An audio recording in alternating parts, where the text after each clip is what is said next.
Nebraska has a new governor. Jim Pillen was officially sworn in today at the state capitol. Our Brian Mastery was at today's ceremony, and he continues our coverage live for us this afternoon. Hey, Brian.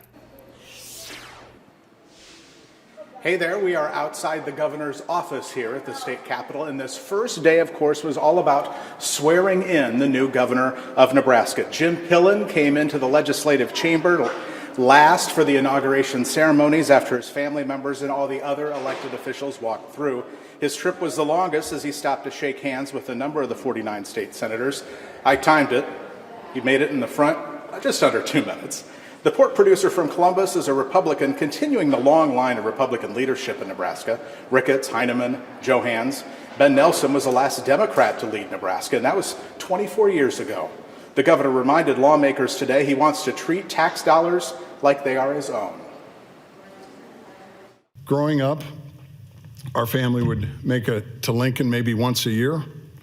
My brothers and I were always excited to see who could first see that capital coming in from the Northwest. This chamber and this building it's just amazing. It is just amazing. But I believe it's important for us all to remember that as incredible as this building and chamber are, we don't look to this building for prosperity. Prosperity comes from the private sector, families, ranchers, business leaders who work hard, innovate, and take risks. We don't look to government for our rights and freedoms.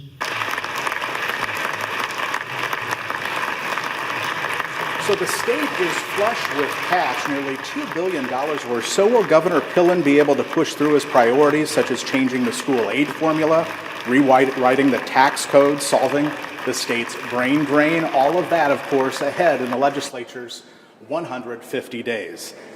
The legislature, by the way, 32 Republicans, 17 Democrats. There is not a supermajority. The Democrats, if they hold together, would be able to filibuster. And one last note, Jacqueline and Lauren, we're outside Jim Pillen's office. He has his name right here, and he's tried to add some of the little things that he could that brings Columbus here to Lincoln. So he has a number of pigs. Remember, he's a pork producer, so he's got one giant one. I don't know how much that baby weighs, but that greets you here when you come to the governor's office in Lincoln. Jim Pillen, the 41st governor of Nebraska. We're live at the state capitol. Brian Mastery, 6 News.